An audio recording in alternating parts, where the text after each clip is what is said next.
তপ্ত দুপুরের গরমে ঘেমে নিয়ে একাকার সুব্রতা আর সোহানা। ক্লাস শেষ হয়েছে সবে মাত্র। মাঝখানে গ্যাপ ছিল, তারপর আবার 2টোর দিকে শুরু হয়েছে ক্লাস। এখন শেষ হয়েছে 2:40-এ। ক্লাস শেষ হতেই দুজন ক্লাসরুম থেকে বেরিয়ে এসেছে। তাদের পিছু পিছু এসেছে সামান্তা, আশিক, তাদেরই ক্লাসমেট। অনেকটা ক্লোজ ফ্রেন্ডলি জানার। সামান্তা, আশিক কাজিন। একই বাড়িতে বসবাস জনের। আসা যাওয়াও একসাথে। তবে বনি বোনা কম। খুব কম। এদের কথা কম, ঝগড়া হয় বেশি। এই যেমন ঝগড়া করতে করতেই বেরিয়ে ক্লাস থেকে আসলো। এই তুই গেলি আমার সামনে থেকে? তোর সাথে যাব না আজ আমি। হাতি একটা। আশিককে রেগে বলল সামান্তা। ক্লাস শেষ হতেই তাকে ফেলে চলে যাওয়া নিয়ে ভয় দেখাচ্ছে। অথচ সে নিজেও যেতে চায় না। শুধু তাদের পরিবারের জন্য। নয়তো এই শয়তানটার সাথে কে যায়? তোকে নিলে তো যাবি। তোর জন্য প্রতিদিন আমার বন্ধুদের সাথে আড্ডা দেওয়া হয় না। তোকে বাড়ি থেকে আনা নেওয়ার ডিউটি নিয়েছি আমি। আমার ঘাড়ে এসে পড়েছে আপদ একটা। আশিকও বলল বিরক্ত ভঙ্গিতে। সোহানা ওদের গলা শুনে পিছু ফিরে তাকালো। বিরক্ত ভঙ্গিতে বলল, সেই তো প্রতিদিন একসাথে যাস, কোন দুঃখে প্রতিদিন যুদ্ধ লাগিস বলতে পারবি? এটাকে নিতে চায় কে? তোর সাথে যেতে চায় কে? যাস কেন? আমার বাইকে তোকে আর নিব না। না নিলে নাই। এক কাঁধে ব্যাগ ঝুলিয়ে সামান্তাকে রেখেই গেইটের দিকে হাঁটা দিল আশিক। তার এসব ভাবগুনায় ধরার টাইম নেই। বেয়াদব একটা। তাকে হাতি বলে। গুনে গুনে 1 বছর 6 মাস 23 দিনের বড় সে। আর এটার কোন রেসপেক্ট নেই। মানছে ক্লাসমেট ভাগ্যক্রমে, তাই বলে এসব বলবে বড় কাজিনকে? সামান্তা ফুসফুস করল কিছুক্ষণ। এই বদটাকে সে একদম দেখতে পারে না। আবার এটার সাথেই আসতে যেতে হয়। অসহ্য। সোহানা, সুব্রতা ওকে টেনেই গেইটের দিকে হাঁটা দিল। তারা জানে আশিক ডোন্ট কেয়ার ভাব দেখিয়ে গেলেও বাইকে ঠিকই অপেক্ষা করবে ওর জন্য। এখন না গেলে আরও রেগে যাবে। ছেলেটার এত্ত রাগ, যখন তখন চিল্লা ফাল্লা শুরু করে দেয়। তারা যেতে যেতে সুব্রতা শুধালো, সেই তো একসাথে থাকিস, আসা যাওয়া করিস। চুলাচুলি কেন করিস দুটোই বলতো? এই হাতিটাকে ভালো লাগে না আমার। দোয়া কর এইচএসসিটা শেষ হলে দুজন যেন ভুলেও এক ভার্সিটিতে না পড়ি। আমি এখন থেকেই দোয়া করছি, বিশ্বাস কর। তুই জানিস ওকে হাতি বললে রেগে যায়, তাও কেন বলিস বলতো? ও বয়সের তুলনায় একটু বলিষ্ঠ দেহের। বরঞ্চ জিম টিম করে বানায় এ দেহ ছেলেরা। আর তুই অপমান করে হাতি বলিস। রাখবে না, মগি কোথাকার? সোহানা বলল। বাদ দে ওর জিম।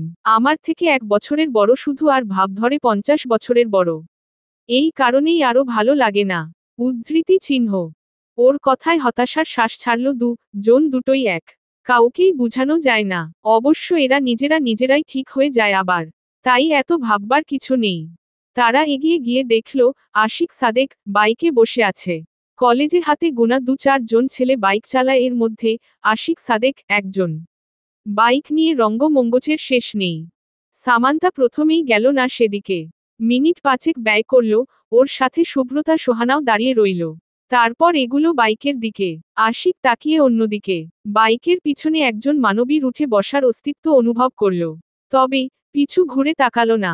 প্রয়োজনও মনে করল না। শুধু ঘাড় ঘুরিয়ে বাইকের মিররে নজর দিল, সাথে সাথেই চোখাচোখি হলো সামান্তার সাথে। বাঁকা হাসল সে। নজরেই বলে দিচ্ছে, আসলি তো সেই আমার কাছেই। সামান্তা দাঁত কটমটালো, চোখ পাকিয়ে 2 কাঁধে নখ দ্বারা জখম করে দিল। বাঁকা হাসির মুখটা তৎক্ষণাৎ শক্ত হয়ে গেল। দাঁতে দাঁত চেপে বলল, বাইক থেকে ফেকে দেই? ফেলে দেখা। বড় বাবাকে বলে তোর হাড্ডি পাছলি এক করাবো। উদ্ধৃতি চিহ্ন। কিসব আজাইরা ভয় দেখাচ্ছে? তোকে যদি না দিয়েছি, দেখিস। উদ্ধৃতি চিহ্ন। আচ্ছা দেখব। মুখ বাঁকিয়ে বলো সামান্তা। বাইক স্টার্ট দিল আশিক। তুমুল বেগে চালিয়ে গেল সারা রাস্তা। সামান্তা দাঁতে দাঁত খিটে রইল। সে জানে তাকে ভয় দেখানোর জন্য এরকম করছে আশিক। তাই সেও চুপটি করে দাঁত খিটে রইল। হুহ, তাকে ভয় দেখাবে। তারা চিহ্ন, তারা চিহ্ন, তারা চিহ্ন, তারা চিহ্ন, তারা চিহ্ন, তারা চিহ্ন। সামান্তা আর আশিককে চোখের আড়াল হতে দেখে নিজেদের রাস্তার দিকে তাকালো ওরা। তাদের গাড়ি কই? ড্রাইভার আঙ্কেলকে দেখছে না কেন? কোথাও গিয়েছে বোধ হয়।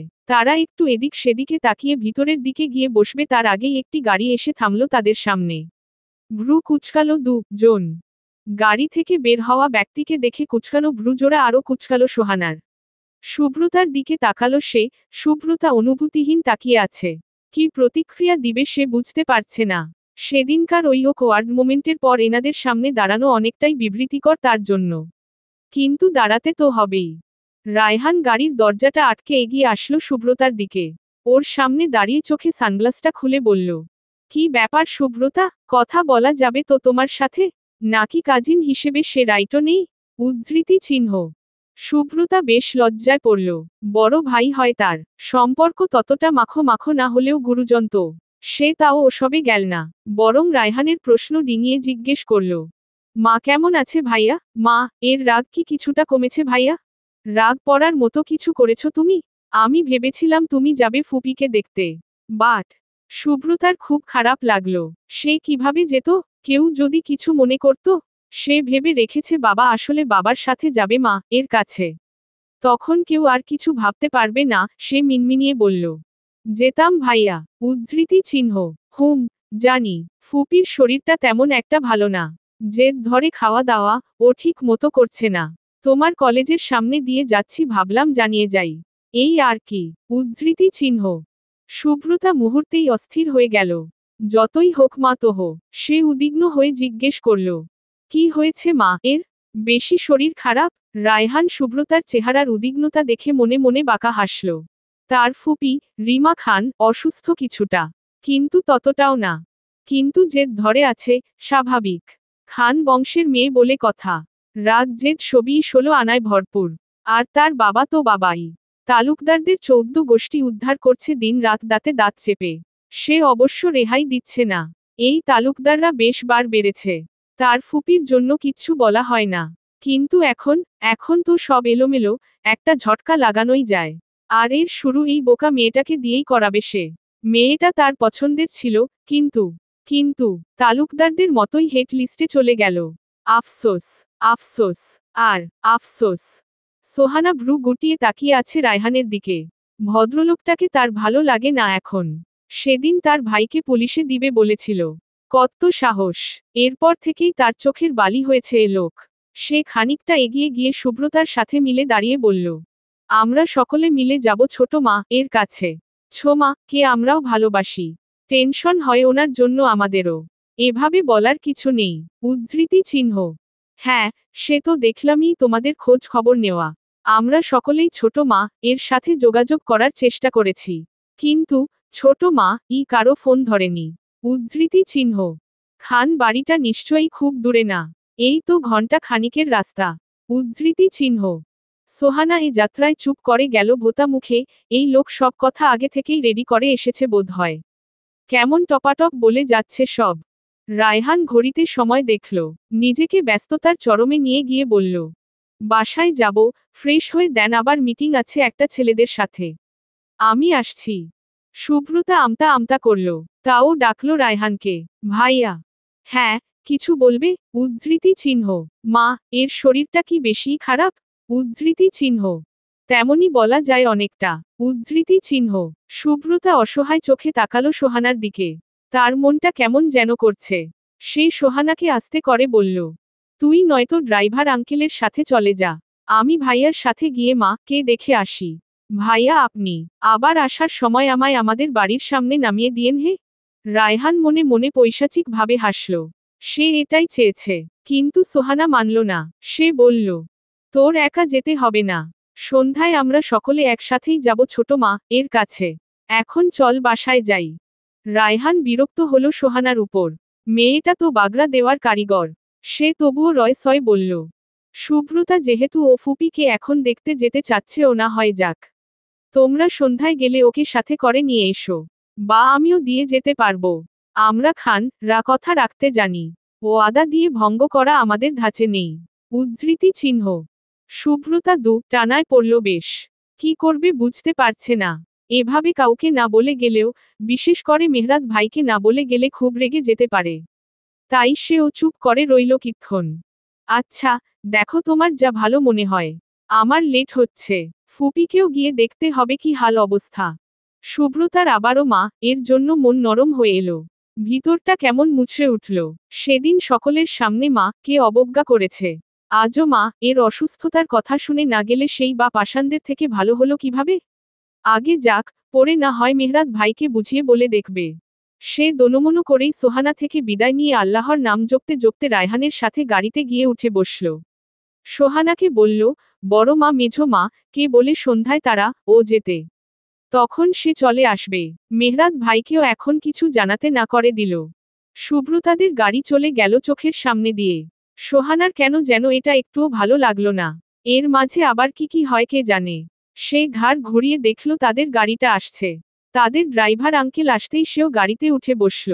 তাকে একা দেখে ড্রাইভার আঙ্কেল সুব্রতার কথা জিজ্ঞেস করলে সে একে একে সবকিছু বলে বাড়ির উদ্দেশ্যে গাড়ি চালাতে বলল। তার মনটা কেমন যেন করছে, কে জানে কেন এমন লাগছে। সুব্রতা ডিপডিপ করা বুক নিয়ে খানভিলায় পা রাখল। তাকে দেখে তার মামি এগিয়ে আসলো। ওকে ধরেই আক্ষেপের সুরে বলে উঠল, কি মা, কি কাজটা করেছো তুমি? এই কাজ কেউ করে? সত্যি করে বলতো, ছেলেটা তোমাকে জোর টোর করেছে নাকি? উদ্ধৃতি চিহ্ন। সুব্রতার চেহারায় ভীতি। খান বাড়িতে তার যাওয়া আসা কম, কম বলতে খুবই কম। সে জায়গায় এরকম প্রশ্ন। সে ঘামতে থাকল, তবে ঠোঁট জোড়া চেপে মাথা নাড়াল। অর্থাৎ তাকে জোর করেনি। রায়হানের মা এর যেন আক্ষেপ আরও বাড়ল। হতাশার সুর তুলে বলল, আসো, বসো। বয়স কম তাই আবেগে এই কাজ করে বসেছ। পরে বুঝতে পারবে। আমরা তোমার ভালোই চেয়েছিলাম। তোমার মা ও নাওয়া খাওয়া বন্ধ করে রুমে বসে আছে। বসো, তুমি ঢেকে আনি। বলেই তিনি নিচতলার একটি রুমের দিকে গেল। 2 তলা বিশিষ্ট খান বাড়িটা বেশ বড়। আলিশান বাড়ি, তবে মানুষ বরাবরই কম থাকে। এখনো কম। সুব্রতার এখানে খুব কমই আসার স্মৃতি মনে পড়ে। একসময় তার মা এর সাথে তার নানু বাড়ির সম্পর্ক ভালো ছিল না। এরপর যখন ভালো হয়েছে তখন তার মা এর সাথেই তার সম্পর্কই শেষ। রিমা বেগম কিছুটা অসুস্থ, গম্ভীর মুখে আসলেন ড্রয়িং রুমে। বসলেন মেয়ের সামনের কাউচে। চোখ মুখ গম্ভীর, কালো করা। সুব্রতার ভিতরের হাফসাফ আরও বাড়ল। কি দিয়ে শুরু করবে তার ভিতরে সংকোচ। এমনিতেই সম্পর্ক তেমন একটা গভীর নয়, তার উপর সেদিনকার মা এর কথা না রাখা। এখন আবার অসুস্থতা। তোমার শরীর কেমন এখন মা? বাসায় যাবে না? সুব্রতা আটকে আটকে রয়সয় জিজ্ঞেস করল। রিমা বেগমের গম্ভীরতা আরও বাড়ল। শান্ত শীতল কণ্ঠে বললেন, আমার কথা তোমাকে চিন্তা করতে হবে না। চিন্তা করলে সেদিন ওভাবে সকলের সামনে ছোট করতে না নিশ্চয়ই। আর যেখানে সম্মান পাওয়া যায় না সে বাড়িতে আমি আর দ্বিতীয়বার পা রাখবো বলে তোমার মনে হয়? তোমাকে কেউ অসম্মান করেনি মা। বাবা তো আসছে। তুমি বাড়ি যাবে না? না, যাব না। সেটা যেই আসুক। তুমি এখানে কেন এসেছো? বেঁচে আছি নাকি রে গিয়ে তোমার পথের টা শেষ হয়েছে সেটা দেখতে? উদ্ধৃতি চিহ্ন। সুব্রতার নিঃশ্বাস আটকে আসলো। এটা কি কথা বলল তার মা? তার চোখ জোড়া মুহূর্তেই রক্তিম হয়ে এলো নোনাজলে। মা এর দিকে তাকিয়ে ব্যথিত কণ্ঠে বলল, তুমি কখনো আমায় মেয়ে হিসেবে দেখেছ? দেখনি তাই না? কিন্তু আমি তোমায় মা হিসেবে দেখেছি, তাই তোমার অসুস্থতার কথায় কাউকে না বলেই ছুটে এসেছি। ভালো করিনি তাই না? উদ্ধৃতি চিহ্ন। রিমা বেগমের মুখে এখনো কোন পরিবর্তন দেখা গেল না। ভদ্রমহিলা বেশ শক্ত ধাঁচের। তুমি আমায় মা হিসেবে দেখেছ? অথচ কিভাবে? সেদিন নিজের মা কে হারিয়ে দিয়ে সেই বেয়াদব ছেলেটাকে বেছে নিয়েছ। এখন আমায় মা মেয়ের সম্পর্ক দেখাচ্ছ? আমার সম্মানের কথা ভেবেছ? সুব্রতা বুঝল মেহরাতকে তার মা বেয়াদব বলছে। তার একটুও ভালো লাগলো না। এখন কিছু বললে সে নিজেও বেয়াদব হয়ে যাবে ওনার চোখে। তবুও মুখ খুলল কিছু বলবে বলে। মেহরা, হয়েছে, থামো। ওই ছেলেকে নিয়ে তোমার মুখ থেকে অন্তত কিছু শুনতে চাই না। নির্লজ্জতামির অনেক পরিচয় দিয়েছ আর না। মেয়েকে থামিয়ে নিজে বললেন রিমা বেগম। তাদের কথার মাঝখানেই রায়হানের মা আসলো। প্রায় বিকেল হয়ে যাচ্ছে। বাড়িতে রায়হানের বাবা নেই। মেয়েটা যাই করেছে অনাদর তো করতে পারে না। তার আবার খুবই পছন্দের মেয়েটা। সে কারণেই তো ছেলের বউ করে অনার জেদ ধরে স্বামীকে রাজি করিয়েছিল। কিন্তু মেয়েটা কি যে করল। হয়েছে রিমা, মেয়েটাকে আর কিছু বলো না। তোমার কথা শুনে কলেজ থেকেই ছুটে এসেছে। ফ্রেশ হয়ে খাবার খেয়ে নিক আগে। পরে কথা বলো। ও কি রিমা, মেয়েটা নাকি রে ছোট? রায়হানের খালাম্মি জিজ্ঞেস করে উঠল পিছন থেকে। তিনি এসেছেন কিছুদিন আগেই বোনের বাড়ি বেড়াতে। বোনের এই আলিশান বাড়ি ছেড়ে যেতেই মন চায় না আসলে। পান খাওয়া দাঁত নিয়ে এগিয়ে এলেন শর্মিলা বেগম। সুব্রতাকে দেখলেন আগাগোড়া খুঁচিয়ে খুঁচিয়ে। তারপর তেতো মুখে বললেন, এই টুকুনি মেয়ে চাচতো ভাইয়ের সাথে পালিয়ে বিয়ে করে ফেলছে? ও রিমা, তোমার মেয়েটা। উদ্ধৃতি চিহ্ন। বড় বোনকে আর কিছু বলতে দিল না রায়হানের মা। হাত চেপে থামিয়ে দিলেন। রিমা বেগমের মুখখানাতেও বিতৃষ্ণা দেখা গেল। এই মহিলা সমালোচক টাইপের, আগে থেকেই জানে সে, এখন আবার তার মেয়েকে নিয়ে পড়বে। এটা আর বুঝতে বাকি নেই তার। নিজের মেয়েকে নিজে যা খুশি বলবে অন্যকে বলার। মেয়ের দিকে তাকালেন রিমা বেগম। মেয়েটা কুকড়ে আছে কেমন। তিনি ভাবির দিকে তাকিয়ে বললেন, ভাবি ওকে উপরের রুমে নিয়ে যান। নিজের ইচ্ছেও এসেই যখন পড়েছে যাবে আমার ইচ্ছেই। সুব্রতার বুকটা ধক করে উঠল। বিকেলে বাড়ির বাকিরাও আসবে বলেছে। আমি তাদের সাথে চলে যাব। উদ্ধৃতি চিহ্ন। সেটা সময় হলেই দেখা যাবে। এখন অন্তত অবাধ্যতা করো না। উদ্ধৃতি চিহ্ন। সুব্রতা ভোতা মুখে মামির সাথে উপরে উঠে গেল। সোহানারা যে কখন আসবে, তার মোবাইলটাও তো নেই তার কাছে। সন্ধ্যায় সকলে একত্রিত হয়ে বসে আছে ড্রয়িং রুমে। জাহানারা বেগম চিন্তিত, সাথেও সকলেও কিছুটা। তারা চিন্তিত সুব্রতার জন্য। মেয়েটা হুট করেই চলে গেল খান বাড়িতে। তারা, ও যাবে কিন্তু এভাবে রোজাকে একা রেখে তো যাওয়া যায় না। মেয়েটা এই মুহূর্তে জার্নি করতে পারবে না। আবার তারা সকলে চলে গেলে বাড়িতে একা হয়ে যাবে। জাবিরও বাড়িতে নেই, এক কাজে বাহিরে গিয়েছে। আমি তো বললাম তোমরা যাও, মেয়েটা একা ওখানে। ভাই এসে বাড়িতে না দেখলে রেগে যাবে। তোমরা গিয়ে ছোট মাকে দেখে নিয়ে এসো। জাবির চলে আসবে এখনই, কথা হয়েছে ওর সাথে আমার। রোজা বলল। জাহানারা বেগম মেয়ের কথা মানলেন না। এতবার বাড়িতে একা রেখে কিভাবে যাই? স্বপ্নাটাও নেই আজ। আরেকটু অপেক্ষা করি। মেহরাত তো এমনিতেও মাঝে মধ্যে দেরিতে আসে। জাবির আসলেই বের হব। উদ্ধৃতি চিহ্ন। সুব্রতাটা কেন বুঝে না? আগে আগে যাওয়ার কি দরকার ছিল? আমাদের সাথে গেলেই তো হতো। শান্তা বলে উঠল।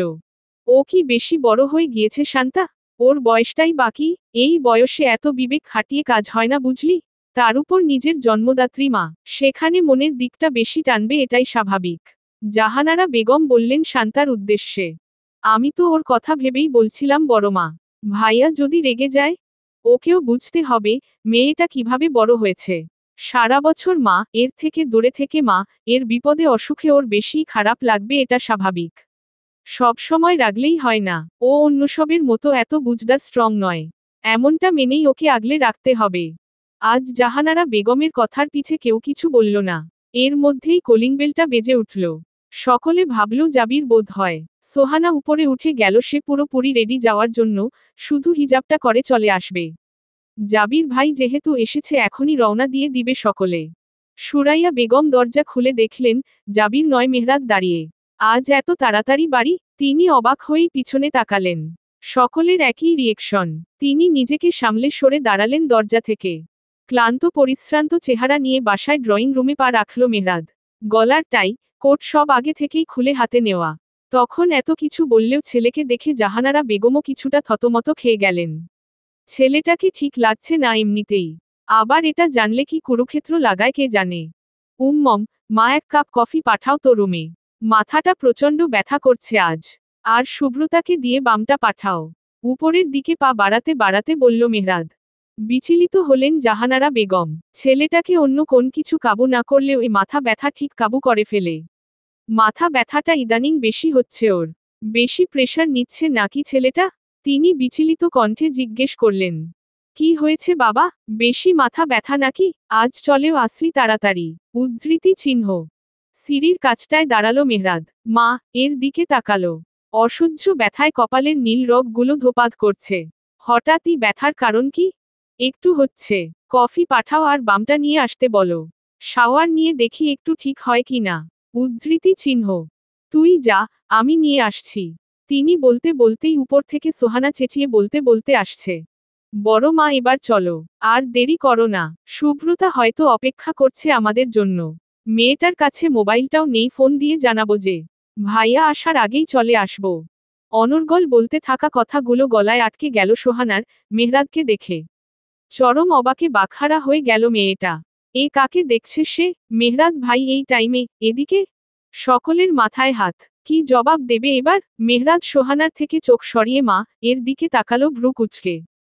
তোমরা কোথাও যেতে? শুভ্রার কাছে। ও বাড়িতে নেই। কোথায় ও? একের পর এক ছেলের প্রশ্ন শুনে জাহানারা বেগম চুপ রে রইলেন। কি জবাব দেবে? শুভ্রা তো এই এদিকেই ভাইয়া। ওই যে সামান্তাদের বাড়িতে। আমিই গিয়ে নিয়ে আসছি। উদ্ধৃতি চিহ্ন। মেহরাদের কপালের ভাঁজ আরও প্রগাঢ় হল। সামান্তা আশিককে সে চেনে, কিন্তু সেখানে যাওয়ার কারণ কি? আর গেলেও সন্ধ্যা অবধি থাকারই বা কারণ কি? ওদের ওখানে কি? আর ও একাই কেন? কোন প্রয়োজন? আসলে কি আসলে? একটু প্রয়োজন ছিল আর কি। আমি ড্রিভারের সাথে গিয়ে নিয়ে আসছি ভাইয়া। উদ্ধৃতি চিহ্ন।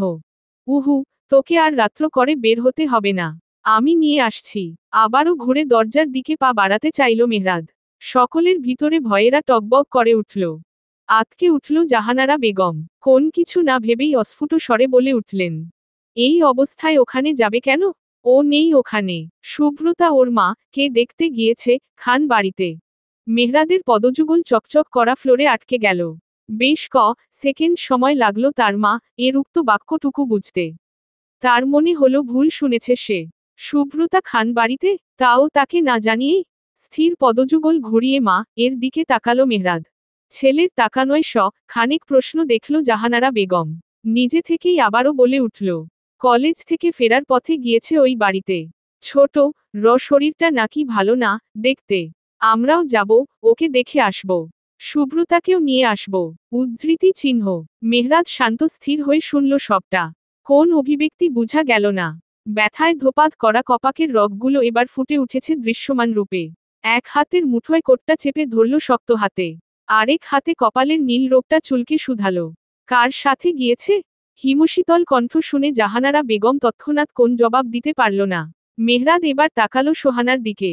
ওর দিকে ঘুরে জিজ্ঞেস করল, হু, কার সাথে গিয়েছে ও? উদ্ধৃতি চিহ্ন। ওই ওই হু ওই ওর মামাতো ভাই এর সাথে। রায়হান খানের সাথে। উদ্ধৃতি চিহ্ন। আচ্ছা। হঠাৎ করেই গুমট এক পরিবেশ সৃষ্টি হয়ে গেল ড্রয়িং রুমে। যেন মধ্যরাতের গভীরতা তালুকদার ভিলাই নেমে এসেছে। গুমট রুদ্ধশ্বাস পরিবেশে মেহরাদের শীতল কণ্ঠ ধ্বনিত হল, তোমরাও যেতে ও বাড়ি? ও কে নিয়ে আসতে? আজ কেউ বের হবে না তালুকদার বাড়ি থেকে। উদ্ধৃতি চিহ্ন। মেয়েটা ওখানে একা মেহরাদ। অসুস্থ মা কে দেখতে গিয়েছে, অন্যায় তো করেনি। আমরা যাব বলেই গিয়েছে আরও। জাহানারা বেগম বলে উঠলেন ছেলেকে। একা কে বলল? ওর মা আছে না।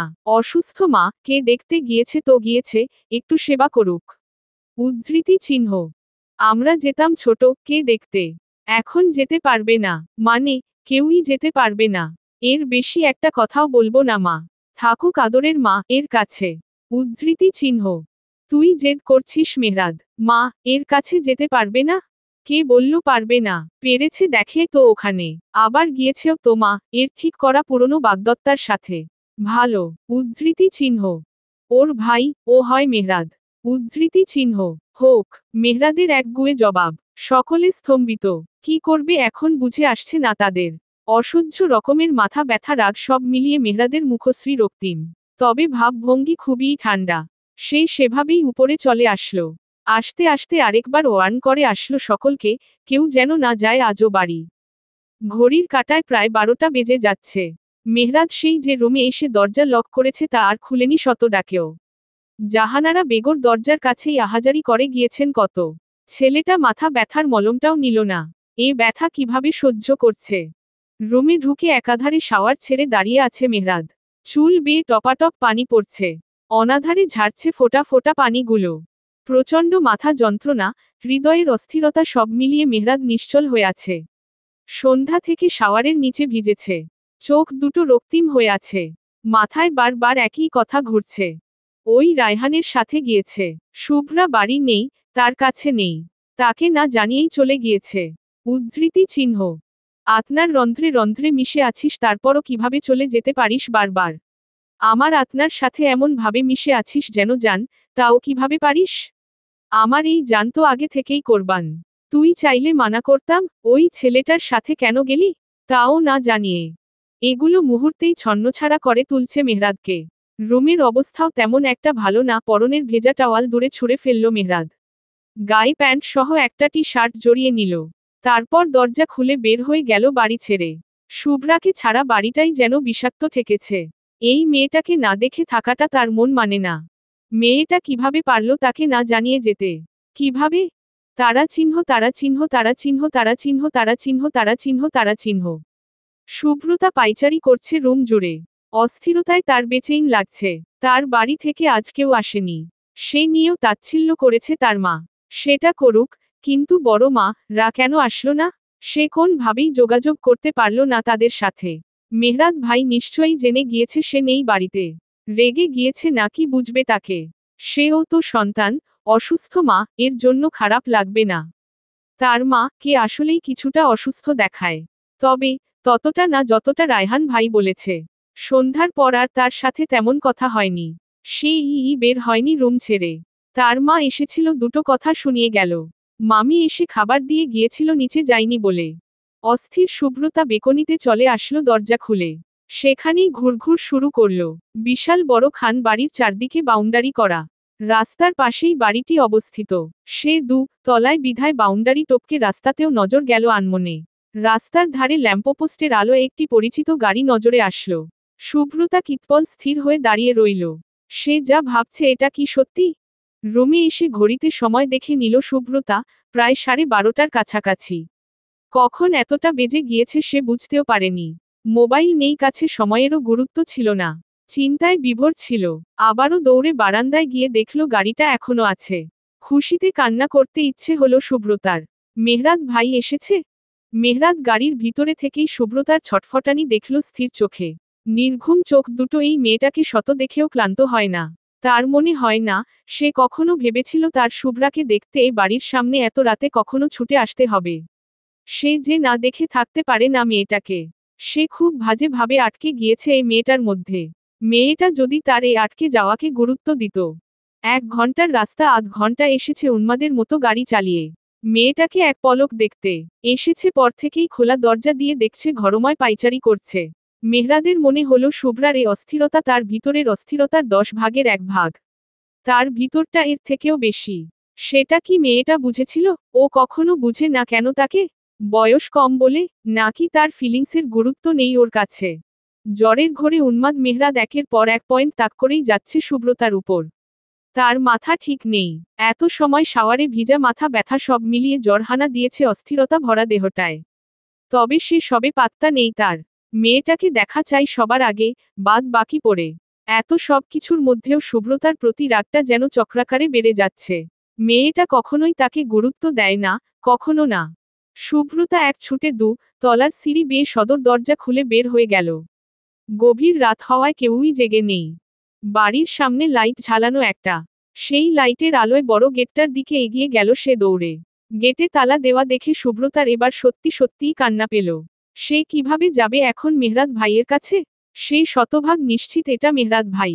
চারিদিকে ঘুরন দিয়ে দেখল সুব্রতা, বের হওয়ার কোন ওয়ে দেখল না। মস্তিষ্ক খাটিয়ে তালা দেওয়া গেটের চাবি খুঁজল, তাও পেল না। গেটটা ভালোভাবে পরখ করে আল্লাহর নাম নিয়ে গেটের মধ্যে পা রাখল একটা। এটা বেয়েই বাহিরে যাবে সে। গাড়িতে বসা মেহরাদ হয়তো বুঝতে পারল সুব্রতা তার কাছে আসছে। কিন্তু কিভাবে সেটা ধারণাতে নেই। সে সামনের রাস্তার দিকে তাকিয়ে রইল একাগ্রচিত্তে। এক হাত স্টয়ারিং এ, আরেক হাত হুইলে। প্রায় 5 মিনিট পর কষ্ট করে গেটের উপরে উঠেছে সুব্রতা। আস্তে ধীরে কিছুটা নেমে বাকিটুকু লাফ দিয়ে নেমে গিয়েছে, যার ফলে 2 হাতের তালু গিয়ে হাঁটু মুড়ে রাস্তায় ঠেকেছে। পুরো মুখ কুঁচকে নিল সুব্রতা। হাত দুটোর তালু বুঝি ছিলে গিয়েছে। সেকেন্ডের মধ্যেই মুখশ্রী ঠিক করে নিল সুব্রতা। ব্যথাকে গুরুত্ব দেওয়ার সময় নেই এখন। যদি মেহরাদ ভাই চলে যায়। রাস্তা থেকে উঠে হাত দুটো আস্তে আস্তে ঝেড়ে রাস্তার মোড় ঘুরল। ইশস, হাতের তালু জ্বলছে। মেহরাদ দেখল ছোট্ট একটি অবয়ব চোখের সামনে স্পষ্ট হচ্ছে। তার গাড়ি থেকে মিনিট 5-এর দূরত্বে হাঁটছে। এগিয়ে এদিকেই আসছে। ল্যাম্পপোস্টের ছড়ানো আলোয় নিস্তব্ধতা ভরা রাস্তায় জনের চোখাচোখি হল। সুব্রতার ব্যথিত মুখে হাসি ফুটে উঠল। মেহরাদ ভাই নিশ্চয়ই রেগে নেই। রাগলে কি আর আসতো এদিকে? সুব্রতার চেঁচিয়ে মেহরাদকে ডাকতে ইচ্ছে হলো। দৌড়ে তার কাছে চলে যেতে মন চাইল। কিন্তু এত রাতে চেঁচানো যাবে না। আবার পা এও চোট, দৌড়ানো যাবে না। সুব্রতা যত এগিয়ে আসছে মেহরাদের হাত তত শক্ত হচ্ছে। শক্ত শীতল চোখে সুব্রতার ব্যথিত হাসি মুখটায় তার দৃষ্টি স্থির। চিরবির করছে রাগ ভিতরে। মেহরাদের কাছে সুব্রতার পৌঁছাতে আর মিনিট 2-1 লাগবে বোধ হয়। আকস্মিক গাড়ি স্টার্ট দিয়ে দিল মেহরাদ। সামান্যতম দূর থেকেই সে শব্দ পেল সুব্রতা। খালি পদযুগল দুটো আটকে গেল পিচরালা রাস্তার পাথরে। মুখে আধার নামল। কোন কিছু সঠিকভাবে বুঝে উঠবে তার আগেই দমকা হাওয়ার ন্যায় মেহরাদের গাড়িটা তার সামনে দিয়ে চলে গেল। যেতে যেতে গাড়ির খোলা উইন্ডোতে বরফ কাটার ন্যায় শীতল চোখে চেয়ে বুঝিয়ে গেল, এসেছিস না এখানে নিজের ইচ্ছেও? আমার কাছে কি? সুব্রতা বুঝে গিয়েছে চোখের ভাষা। তবে আকস্মিক এ কাণ্ডে হকচকিয়ে 2 কদম পিছুতে গিয়ে আবারও রাস্তায় পড়ে গেল সুব্রতা ব্যালেন্স হারিয়ে। গাড়ি চালাতে চালাতে সাইড মিররে দেখল মেহরাজ সুব্রতাকে। তবে আজ আর ছুটে গেল না সুব্রতার কাছে, গাড়িও থামালো না। শুধু রাগ বাড়ছে কারণে অকারণে। আর সব সুব্রতার উপরই গিয়ে পড়ছে। মেহরাদের গাড়ি চোখের আড়াল হতেই রাস্তায় উবু হয়েই ফুঁপিয়ে উঠল সুব্রতা। তার দিকে ফিরেও তাকালো না আর। কেন তাকালো না? এত রাগ, এত জেদ, এত অবজ্ঞা? ব্যথিত হৃদয় নিয়ে আবারও গেট পেরিয়ে বাড়ির ভিতরে ঢুকল সুব্রতা। কপল দুটো নোনাজলে সিক্ত, হাত দুটো মুঠো করতে পারছে না। পা হালকা চোট। সব মিলিয়ে ভঙ্গুর ছোট্ট দেহটা গুটি গুটি পা এগিয়ে যাচ্ছে 2 তলার অন্ধকার রুমটার দিকে। আধারে ডুবানো রুমটায় পা রাখতেই হুট করেই আলো জ্বলে উঠল। ভয়ে অন্তরাত্মা খামচে উঠল সুব্রতার। নিজের সামনাসামনি আবিষ্কার করল নিজের মাকে। এবার যেন ভয়টা আরো বাড়ল। রক্তশূন্য ফ্যাকাশে হয়ে গেল মেয়েটার মুখশ্রী। রিমা বেগম বসেছিলেন মেয়ের রুমে সেই কখন থেকেই। তার অভিব্যক্তি খুব একটা সুবিধার নয়, কেমন তীরের ফলার মতো তীক্ষ্ণ চাহনি। সুব্রতাকে বেরিয়ে যেতে দেখেছেন তিনি, সেই সাথে সাথেই ওর রুমে এসে বারান্দায় দেখেছেন মেহরাদকে গাড়িসহ। তিনি যা বোঝার তখনই বুঝে গিয়েছেন। কিন্তু এরপর কি হয়েছে বাকিটুকু দেখার আর প্রয়োজন বোধ করেননি। কি ব্যাপার, এত তাড়াতাড়ি ছেড়ে দিল? গেলে না যে সাথে করে? ভয়ে সুব্রতার গলা শুকিয়ে কাঠ। কি জবাব দিবে সে? সে তো জানে না তার মা দেখে নিয়েছে মেহরাদকে। তাই সে মিথ্যে বলার চেষ্টা করল। কি সব বলছো? আমি এদিকেই গিয়েছিলাম একটু বাহিরে। এখানে ঘুম আসছিল না। লজ্জা করে না মিথ্যে বলতে? এটুকু বয়সে আর কি কি শিখেছ শুনি? এই রাত বিরেতেও এক ছেলের টানে রুম ছেড়ে বেরিয়ে যাও। আবার মিথ্যে গীত শোনাও আমায়? নির্লজ্জ মেয়ে। সুব্রতা মাথাটা নিচু করে নিল। সে বুঝতে পেরেছে ধরা পড়ে গিয়েছে মা এর কাছে। হাত দুটো অনবরত কাঁপতে থাকলো তার। রিমা বেগম মেয়ের ভয়ার্ত চেহারা দেখেও থামলেন না। একের পর এক কথার বান ছুটতেই থাকলেন। এভাবে রাত বিরেতে রুমে, গাড়িতে নষ্টামি করো বিয়ের দোহাই দিয়ে? এই বিয়ে কেউ মেনেছে? ভিত্তি আছে এটার কোন? ওই ছেলের ফুসলানিতে নিজের চরিত্রে দাগ লাগাচ্ছ, ছুঁড়ে ফেলে রেখে দিয়ে যাবে সব কেড়ে নিয়ে। উদ্ধৃতি চিহ্ন। সুব্রতার মনে হচ্ছে তার কানে কেউ সীসা ঢেলে দিচ্ছে। বুকটায় অসহ্য রকমের ব্যথা অনুভূত হচ্ছে। তার দেহটা থরথর করে কাঁপতে থাকল। কয়েক কদম পিছু গিয়ে দেয়ালের সাথে গিয়ে ঠেকল কাঁপতে থাকা ছোট্ট দেহটা। রিমা খান মেয়ের দিকে ঘৃণা ভরা দৃষ্টি দিয়ে বের হয়ে গেলেন রুম ছেড়ে। সুব্রতা সেদিকে তাকালো না। তার ভিতরে অসহ্য রকম যন্ত্রণা লাগছে, ঠিক সেদিনকার মতো। এখানে তো কোন ঔষধ নেই। আজ কিভাবে নিস্তার পাবে এই মরণ যন্ত্রণা থেকে? কিভাবে? তারা চিহ্ন, তারা চিহ্ন, তারা চিহ্ন, তারা চিহ্ন, তারা চিহ্ন। রাতটা কেটে গেল সকলের ভিতরে অস্থিরতায়। ঘুম থেকে উঠেই ছেলের রুমের দিকে ছুটছেন জাহানারা বেগম। দরজা খোলাই পেয়েছেন ছেলের রুমের, এতে কিছুটা স্বস্তি পেলেও ভিতরে গিয়ে ছেলেকে জ্বরের ঘোরে অবচেতন দেখে কলিজা খামচে উঠেছে ওনার। এত জ্বর, গা পুড়ে যাচ্ছে একদম। তিনি আলতাফ তালুকদারকে বলে ডাক্তার ডাকিয়ে এনেছেন বাড়িতে। চিন্তিত সকলে একের পর এক একটু পরপর মেহরাদের রুমে ঢু মারছে। কিন্তু মেহরাদের জ্বর কমার নাম নেই। অবচেতন মেহরাদের কিছুটা হোশ ফিরতে সকলকে রুমে দেখে এক বাক্যে রুম থেকে বের হতে বলেছে অজ্ঞতা জাহানারা বেগম ছাড়া বাকি সকলে সুর সুর করে বেরিয়ে গেছে রুম ছেড়ে। তবে তাদের চিন্তার অবসান ঘটেনি, কারণ মেহরাদ এরকম ঘোরতর অসুস্থ খুব কমই হয়। আলতাফ তালুকদার অফিস থেকেও চিন্তিত হয়ে বেশ কয়েকবার খবর নিয়েছে ছেলের। দুশ্চিন্তাগ্রস্ত সকলে সুব্রতার কথা বলেই বসেছে এক প্রকার। তারা ব্যস্ত অসুস্থ মেহরাদকে নিয়ে। কিভাবে এত জ্বর আসলো? কমছে না কেন জ্বর? তারা চিহ্ন, তারা চিহ্ন, তারা চিহ্ন, তারা চিহ্ন, তারা চিহ্ন, তারা চিহ্ন। দরজা আটকে রুমে বসে আছে সুব্রতা। অঝোর দ্বারায় চোখের পানি বিসর্জন দিচ্ছে। তার এখানে আসা জীবনের সবচেয়ে বড় ভুল হয়েছে। সারা রাতের নির্ঘুম সে সকালে কলেজ ড্রেস গায়ে চড়িয়ে কলেজের জন্য বের হতে গিয়েছিল। কিন্তু তার মা রিমা বেগম তাকে বাড়ি থেকে বের হতে দেয়নি। সাফ সাফ বের হতে নিষেধ করে দিয়েছে। এমনকি দারোয়ানকেও তাকে বের হতে দিতে নিষেধ করে দিয়েছে।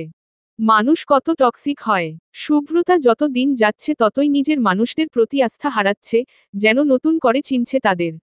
আর একবার এক রূপে তার ছোট্ট হৃদয়টা ভেঙে টুকরো টুকরো করে দিচ্ছে।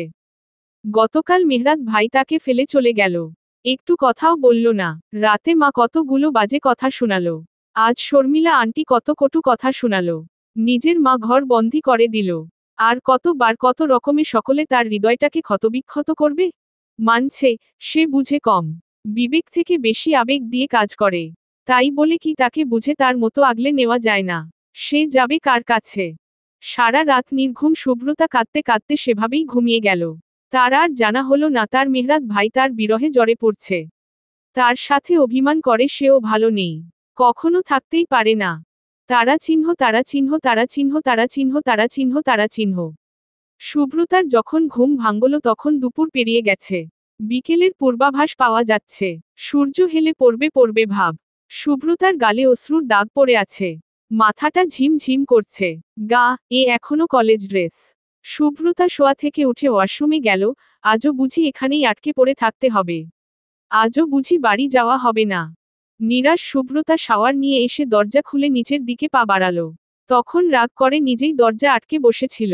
নিচে এসে দেখল ড্রয়িং রুম খালি, কেউ নেই। ভাত ঘুমে বোধ হয় সকলে। হঠাৎই শুভ্রতার নজরে গেল সোফার উপরে একটি মোবাইল। একটু এগিয়ে গিয়ে দেখল এটি তার মা এরই ফোন।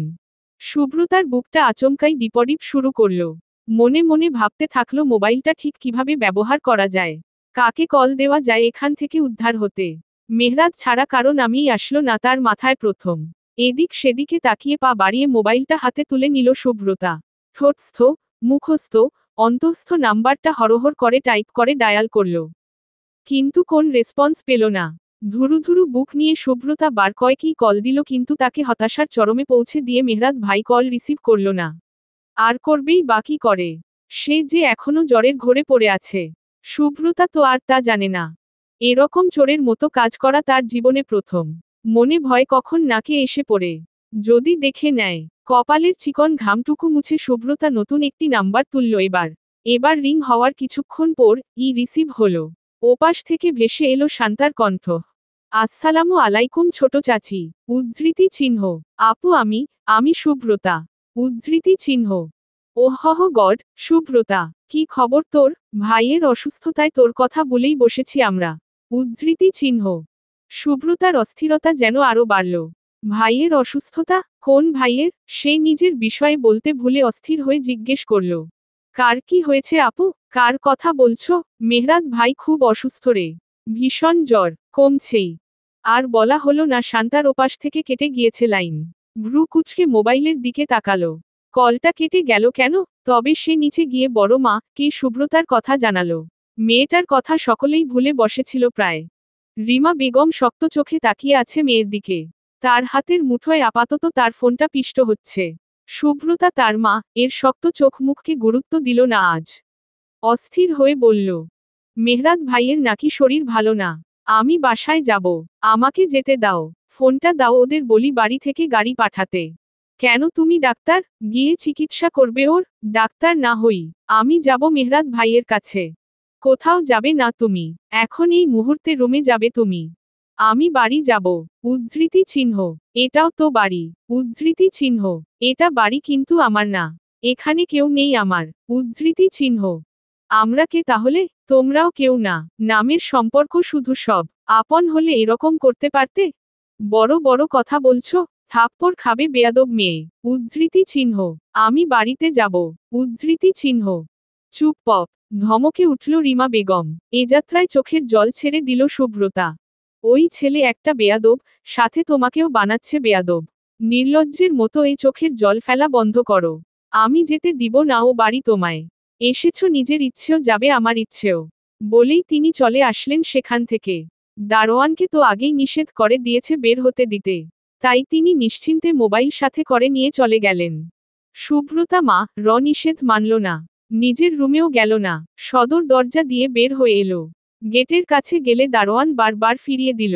শুভ্রতা অস্থির ভঙ্গিতে পায়চারি করতে থাকলো বাহিরেই। চারদিকে উঁচু উঁচু দেয়াল। তার উপরে কাচ দেওয়া যাতে কেউ ভিতরে ঢোকার সাহস না করে দেয়াল টপকে। প্রায় বিকেল হয়ে গিয়েছে। শুভ্রতা কোন উপায় পেল না বের হওয়ার। তাও ভালো মানুষ কম বাড়িতে তাই কেউ তার খোঁজ করতে আসেনি বাইরে। শুভ্রতা দারোয়ানের চোখ ফাঁকি দিয়ে বাড়ির পিছনটায় আসলো। উঁচু দেওয়ালের পিছনে জঙ্গল কিছুটা তারপরই রাস্তা। এ দেয়াল টপকাতে হবে যেভাবেই হোক। গাছ আছে বেশ বড় বড়। কিন্তু শুভ্রতা তো তেমন একটা ভালো গাছ চড়তে পারে না। পারে না তো কি হয়েছে? চেষ্টা করল সুব্রতা। চেষ্টা করলেই সব হয় যদি আল্লাহর সহায়তা থাকে। গাছে চড়ে দেয়ালের উপরে উঠল সুব্রতা। পা জুতো ফুঁড়ে কাচ বিঁধছে। পা আনস্টেবল। কোনোরকম লাফ দিল দেয়ালের উপর থেকে। হাতের কনুই ছিলে গিয়েছে। একে তো রাতের ক্ষত তালুতে এখন আবার কনুই। সুব্রতার জীবনে বুঝি একের পর এক পরীক্ষা শুরু হয়েছে। ভালোবাসার পরীক্ষা।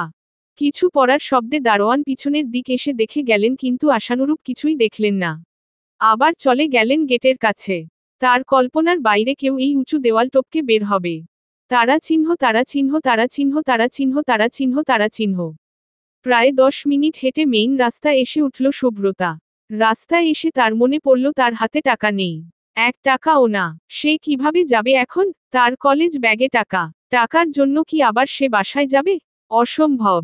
কিছুতেই যাওয়া যাবে না। সুব্রতা এভাবেই এগুলো আরেকটু সামনে। এর টপসের ওড়নাটা ভালোভাবে জড়িয়ে নিল। গোধূলির লাল সূর্য চারদিকে নরম কোমল আলো ছড়িয়ে রেখেছে। রাস্তায় অহরহ গাড়ি চলাফেরা করছে। এখান থেকে কি করে গাড়িতে উঠবে, কিভাবে যাবে সে নিয়ে চিন্তিত সুব্রতা। বাড়ির গাড়ি ছাড়া তার কখনো নরমালি দূরে কোথাও যাতায়াত হয়নি। রিকশা সিএনজি এগুলোতে চড়া হয়নি বলেই মনে হয় তার। কিন্তু আজকে এগুলোই ভরসা। কিন্তু তার কাছে যে টাকা নেই। ঠোঁটে ঠোঁট চেপে সুব্রতা রাস্তার একপাশে দাঁড়িয়ে গাড়ি থামানোর চেষ্টা করল। প্রায় মিনিট 5 পর একটা সিএনজি এসে থামল তার সামনে।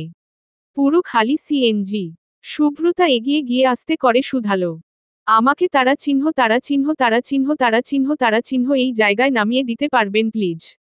অল্প বয়সী ছেলে এগুলোই এখন বেশিরভাগ সিএনজি চালায়। গাড়ির চালকটাকেও দেখে তাই মনে হলো। ছেলেটার চোখ সুব্রতার দিকেই ঘুরপাক খেল বারদু এক। তারপর বলল, একা নাকি?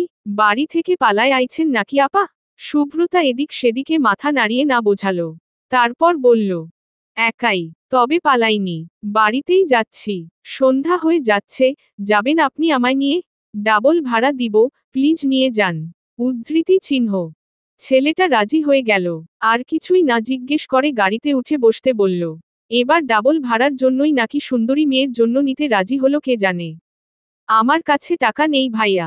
বাড়িতে গেলে তখন একেবারে আপনার ভাড়ার টাকা দিয়ে দিব। ডাবল পাবেন চিন্তা করবেন না।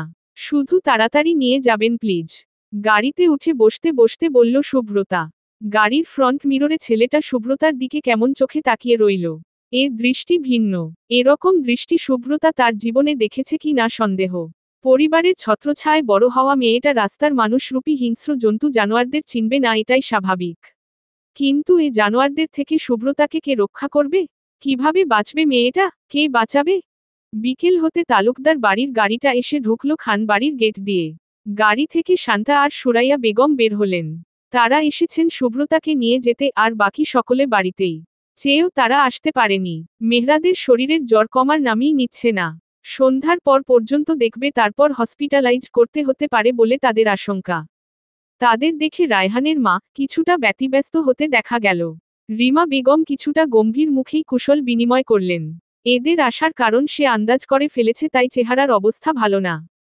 সুব্রতাকে দেখছি না, ও কোথায়? তাড়াতাড়ি রেডি হয়ে এসো, ওকে নিয়ে আমরা একসাথে বাড়ি ফিরব। অনেক হয়েছে রাগ অভিমান। সুরাইয়া বেগম বললেন। ও রুমেই ভাবি। এসেছেন খুশি হয়েছি আমরা। কিন্তু যাবার কথা বলবেন না দয়া করে। এটা রাখতে পারবো না। উদ্ধৃতি চিহ্ন। এটা কেমন কথা ছোট? নিজেদের বাড়ি যাবে না? এভাবে জেদ ধরে থাকলে তো হবে না বলো। এত সব কিছু আমি জানি না ভাবি। আমি এই সম্পর্ক কখনো মানব না। আর মেহরাদ যেভাবে বেয়াদবি করেছে, সেগুলো তো কখনোই ভুলব না। উদ্ধৃতি চিহ্ন। মেহরাদ তখন হুঁশে ছিল না ছোট। নয়তো তো জানো ও কেমন। আশা করি তালুকদার বাড়ির ছেলেদের নিয়ে তোকে কাছে সার্টিফিকেট দেখাতে হবে না। আপনি যাই বলেন ভাবি, আমি এই সম্পর্ক কখনোই মানব না। যেখানে আমার সিদ্ধান্ত করা হয়েছে সেখানে ওদেরটাও আমি মেনে নিব না, ব্যাস। দীর্ঘনিশ্বাস ফেললেন সুরাইয়া বেগম। এই রমণীকে বুঝানো তার সাধ্যে নেই। তাই তিনি হাল ছেড়ে দিয়ে বললেন, আচ্ছা মানতে হবে না তোকে। সুব্রতাকে ডেকে দে, ওকে নিয়ে যাব সাথে করে। মেহরাদটার শরীর ভালো না। উদ্ধৃতি চিহ্ন। যেতে দিব না ভাবি। ও আমার সাথে এখানেই থাকবে। আর ওই ছেলে অসুস্থ, ও গিয়ে কি করবে?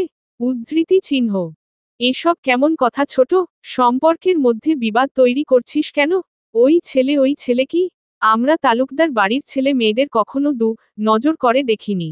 উদ্ধৃতি চিহ্ন। রিমা বেগম চুপ করে রইলেন। আর কিছুই বললেন না তিনি। সুরাইয়া বেগম আবার বললেন, সুব্রতাকে আসতে বল ছোট। ও কোথায়? শুনেনি এখনো আমরা এসেছি? কোথায় আছে সুব্রতা? আমি গিয়ে নিয়ে আসি। শান্তা বলে উঠল। থাক, রিমা এসেছে যখন দেখা করুক মেয়েটার সাথে। যাবে না যাবে পরের কথা। রায়হানের মা বললেন। তিনি শান্তাকে সুব্রতার রুমটা দেখিয়ে দিলেন নিচ থেকে। শান্তা সিঁড়ি ভেঙে উপরে উঠে সুব্রতার রুমের উদ্দেশ্যে এগিয়ে গেল। রুমের দরজা খোলা। ভিতরে গিয়ে দেখল কেউ নেই। ওয়াশরুম বারান্দা কোথাও কেউ নেই। কপালে চিন্তার ভাঁজ পড়ল শান্তার। মেয়েটা কই? ছাদে টাদে গিয়েছে নাকি? রুম থেকে বের হয়ে করিডোরে গিয়ে সিঁড়ির গোড়ায় দাঁড়িয়ে রিমা খানের উদ্দেশ্যে বলল শান্তা। সুব্রতা তো রুমে নেই ছোট মা। ছাদে গিয়েছে নাকি? নিচে তো দেখলাম না আসার সময়। রিমা বেগম তৎক্ষণাৎ বসা থেকে উঠে দাঁড়ালেন। তার চেহারায় অবাকতার রেশ। রুমে নেই মানে? ছাদে কি থাকবে? তার বিশ্বাস হয় না। কিন্তু না থাকলেও আর যাবে কোথায়? ভাবি সুব্রতাকে দেখেছেন ছাদে যেতে? বা বাহিরে? রায়হানের মা এর উদ্দেশ্যে জিজ্ঞেস করল রিমা বেগম। না দেখিনি তো। আমি তো রুমেই ছিলাম এতক্ষণ, এইমাত্র বের হলাম। দাঁড়াও, নাজমাকে পাঠাচ্ছি ছাদে দেখে আসতে। উদ্ধৃতি চিহ্ন। তিনি কাজের মেয়ে নাজমাকে ডেকে ছাদে পাঠালেন। শান্তাও গেল ছাদে। কিন্তু মিনিট পাঁচেকের মধ্যেই নিচে ফিরে আসলো উদ্বিগ্ন চেহারায়। ছাদে নেই সুব্রতা। তার বুকটা অজানা কারণেই কেমন ডিপডিপ করছে। রিমা খান আশ্চর্য হয়ে বাহিরে দারোয়ানের কাছে গিয়ে জিজ্ঞেস করলেন সুব্রতাকে তিনি বের হতে দিয়েছেন কিনা। কিন্তু তিনি সাফ সাফ জানালেন, তাকে অনেক অনুরোধ করেছিল মেয়েটা, তবুও সে বের হতে দেয়নি, নিষেধাজ্ঞা ছিল বলে। কেঁদেছেও মেয়েটা। পুরো বাড়ি খুঁজা শেষ ইতিমধ্যে। শান্তার মাথায় হাত। সুরাইয়া বেগম যথেষ্ট চিন্তিত। তারা ধরে নিয়েছেন মেয়েটা যেকোনো ভাবে বের হয়ে গিয়েছে বাড়ি থেকে। কিন্তু কিভাবে? আর গিয়েছেই বা কোথায়? তিনি মেয়েকে জিজ্ঞেস করলেন, তোর সুব্রতার সাথে কি কথা হয়েছিল? আমার ওর সাথে তেমন কথা হয়নি মা। শুধু বললাম ভাইয়ার শরীরটা বেশ খারাপ, এতটুকুই। এরপর কল কেটে গেল। আর কথা হয়নি তো মা। উদ্ধৃতি চিহ্ন। এই ছেলেটার কথা শুনেই তখনই কান্নাকাটি করছিল বাড়ি যেতে। আমি রাজি হয়নি। মেয়েটা কি পালিয়ে গেল? কত বড় সাহস! রিমা বেগম আশ্চর্য হয়ে বলে উঠলেন। সুরাইয়া বেগম এযাত্রায় রেগে গেলেন। কর্কশ কণ্ঠে বলে উঠলেন, তুই কি মা? মেয়েটা কান্নাকাটি করছে তাও তোর মন গলেনি? এখন মেয়েটা কোথায় গেল, কিভাবে গেল, কেমন করে গেল জানবো বলতো? উদ্ধৃতি চিহ্ন। আমি যেতে দেইনি সেটা দেখছো, আর এই মেয়েটা কত বড় সাহস নিয়ে পালিয়ে গিয়েছে সেটা দেখছো না? সব ওই ছেলেটার জন্য। সব। তুই থামবি দয়া করে? তোকে আমার কোন সুস্থ মস্তিষ্কের মনে হচ্ছে না? নয়তো কে এমন মেয়ের চিন্তা না করে অন্য ছেলেকে দোষারোপ করে? বল কে করে? আমারও চিন্তা হচ্ছে ভাবি। কিন্তু ছেলেটার জন্যই তো করেছে এটা। এটা তো মিথ্যে নয়। সুরাইয়া বেগম আর কথা বাড়ালেন না। বাড়িতে কল দিতে বললেন শান্তাকে। চারদিকে সন্ধ্যা নেমে যাচ্ছে, মেয়েটা কোথায় আছে কে জানে? সুস্থ আছে তো? জাহানারা বেগম ছেলের কাছেই বসে আছেন। জ্বর কমছে না। চিন্তায় তিনি অস্থির। না কিছু খাচ্ছে না ঔষধ নিচ্ছে। এরকম করলে হবে? ছেলেটা কিসের জেদ ধরে বসে আছে? এর মধ্যেই পাশে থাকা ফোনটা বেজে উঠল। চেয়ে দেখলেন শাক্তা কল করছে। রিসিভ করতে করতে শান্তার অস্থির কণ্ঠ ধ্বনিত হল। বড় মা সুব্রতা বাড়ি গিয়েছে? উদ্ধৃতি চিহ্ন। জাহানারা বেগম আশ্চর্য হলেন। সেভাবেই বললেন, বাড়ি গিয়েছে মানে কি? তোরা না গেলি ওকে আনতে? ও বাড়িতে থাকবে কি করে? ও এ বাড়িতেও নেই বড় মা। ভাইয়ার অসুস্থতার কথা জানার পর ছোট মা কে আসতে দিতে বলেছিল, ছোট মা দেয়নি। তাই পালিয়ে গিয়েছি বাড়ি থেকে। কিন্তু ও তো বাড়িতেও যায়নি। কোথায় আছে তাহলে? লাফিয়ে উঠলেন বসা থেকে জাহানারা বেগম। আতকে উঠে চেঁচিয়ে বলে উঠলেন, রিমা কি পাগল? মেয়েটাকে আটকে রাখতে চেয়েছিল ও বাড়ি? মেয়েটা এখন লুকিয়ে কোথায় গিয়েছে? আল্লাহ, এখানেও তো আসেনি। কোথায় আছে মেয়েটা? কিছুই তো বুঝে না বাহিরের দুনিয়ায়। উদ্ধৃতি চিহ্ন। মেহরাদের ষষ্ঠ ইন্দ্রিয় সজাগ হচ্ছে আস্তে আস্তে। সফেদ বিছানায় উবু হয়ে শোয়া কমফোর্টার টেনে এ যাত্রায় সোজা হলো। পুরো মুখশ্রী রক্তিম হয়ে আছে জ্বরের তোপে। চোখ দুটো টেনে খুলে রাখা মুশকিল। তোরা আর এক মুহূর্ত ওইদিকে থাকিবি না। বের হয়ে খুঁজ করোর। আমি তোর বড় বাবাকে জানাচ্ছি। উদ্বিগ্ন হয়ে বললেন জাহানারা বেগম। পিছনে ছেলে শুয়া থেকে উঠে বসেছে তার ধ্যানে নেয়। মেহরাদের মস্তিষ্ক বিষয়টি ধরতে পারছে না। আর পারবেই বা কি করে? পুরো এক রাত একদিন জ্বরে বেহুশ হয়ে পড়ে আছে। তবুও ভিতরটা কেমন যেন করে উঠল শঙ্কায়। মাথা চেপে চোখ টেনে রাশভারী কণ্ঠে শুধালো। কি হয়েছে মা? কে লুকিয়ে বেরিয়ে গেছে? কার কথা বলছো? উদ্ধৃতি চিহ্ন। হঠাৎই ছেলের কণ্ঠ শুনে আঁতকে উঠেছে জাহানারা বেগম। পিছু ঘুরে দেখল ছেলে বসা। তিনি এগিয়ে ছেলের কপালে হাত রেখে শুধালেন। উঠেছিস বাবা? জ্বর তো কমছেই না। ঔষধগুলো কেন খাচ্ছিস না বলবি? তোরা কি ভালো থাকতে দিবি না আমাদের পণ করে বসেছিস? আমি ছাড়া আরেক জন আবার কে মা, যে তোমাদের ভালো থাকতে দিচ্ছে না? মা, এর হাতটা কপাল থেকে সরাতে সরাতে বলল মেহরাদ। জাহানারা বেগম চিন্তায় পড়লেন। ছেলেকে বলবে কি বলবে না এ নিয়ে। ছেলেটার নিজেরই তো শরীর ভালো না। এ খবর শুনলে না জানি কি করে। তবুও, না জানিয়ে রাখলে কেলেঙ্কারি করে ফেলবে পড়ে। সুব্রতাকে আনতে গিয়েছিল তোর মেঝো মা আর শান্তা। এ বিষয়ে কিছু জানতে চাইছি না মা। ও বাড়ি গিয়েছে কেন ওরা? থাকুক মা এর কাছে। চোয়াল শক্ত করে মা, কে থামিয়ে বলল মেহরাদ। জাহানারা বেগম ভিতরে ভিতরে সুব্রতার জন্য চিন্তায় অস্থির। তার উপর ছেলের করা জেদ দেখে তিনি কিছুটা তেজ নিয়েই বললেন। কি শুরু করেছ তোমরা? মেয়েটা একটু বোকামি করে আবেগের বশে তাই বলে এমন করবে? কি করেছি? ও স্বেচ্ছায় গিয়েছে। থাকুক। সুব্রতা ওখানে নেই মেহরাদ। শান্তা ওরা গিয়ে পায়নি ওকে ওখানে। তোমার অসুস্থতার কথা শুনে পালিয়েছে ও, বাড়ি থেকে। কিন্তু এখনো তো এ বাড়ি আসেনি। উদ্ধৃতি চিহ্ন। মেহরাদ সেকেন্ড খানিক স্তম্ভিত হয়ে তাকিয়ে রইল মা এর দিকে। তখনকার কথাগুলো যেন আস্তে আস্তে মাথায় সেট হচ্ছে। জাহানারা বেগম ছেলের স্তম্ভিত চেহারার দিকে তাকিয়ে দেখছেন, ছেলের তখনকার শক্ত চোয়াল মিনিটেই কেমন পরিবর্তন হয়ে গিয়েছে। বেড সাইড টেবিল থেকে নিজের মোবাইলটা হাতে নিল মেহরাদ। সময়টা দেখে নিল, 5:48। প্রায় সন্ধ্যা। মোবাইলটা দুর্বল হাতের মুঠোয় চেপে বিছানা ছেড়ে উঠে দাঁড়ালো। দেহটা বুঝি একটু টলে উঠল। জাহানারা বেগম কদম বাড়ালেন ছেলের দিকে। মেহরাদ হাত দিয়ে থামিয়ে বলল। ও বাড়িতে নেই। এই বাড়িতেও আসেনি। রাস্তায় আছে তাই তো? কতক্ষণ হবে বেরিয়েছে? আমাদের বাড়িতে আসতে কতক্ষণ লাগার কথা? ও কখনো একা একা আসা যাওয়া করেছে কোথাও? আমার জন্য ওখান থেকে পালিয়েছে। রে যাচ্ছিলাম, এবার ওর কিছু হলে বেঁচে যাব তাই না? রতে বেঁচে যাব তাই না? উদ্ধৃতি চিহ্ন। জাহানারা বেগম ছেলের পাগলের মতো প্রলাপ শুনলেন। শুনে তার হৃদয় ব্যাকুল হয়ে উঠল। ছেলেটা একের পর এক পোশাক জোড়াচ্ছে। নিশ্চয়ই বাহিরে যাবে সুব্রতাকে খুঁজতে। কিন্তু ওর নিজেরই তো শরীর ভালো না, এখনো টলছে। তুই এ শরীর নিয়ে বাইরে যাবি কি করে? তোর বাবা চাচাকে জানাচ্ছি ওনারা খুঁজবে ওকে। উদ্ধৃতি চিহ্ন। মেহরাদ কানে নিল না কোন কথাই।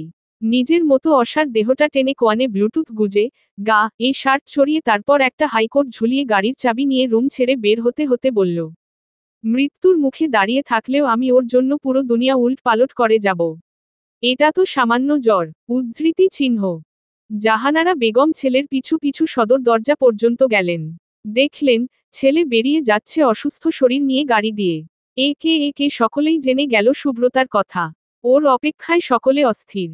তারা চিহ্ন তারা চিহ্ন তারা চিহ্ন তারা চিহ্ন তারা চিহ্ন তারা চিহ্ন তারা চিহ্ন। একটা শুনশান নীরব জায়গায় একটা সিএনজি দাঁড় করানো। রাস্তার পাশেই জঙ্গল।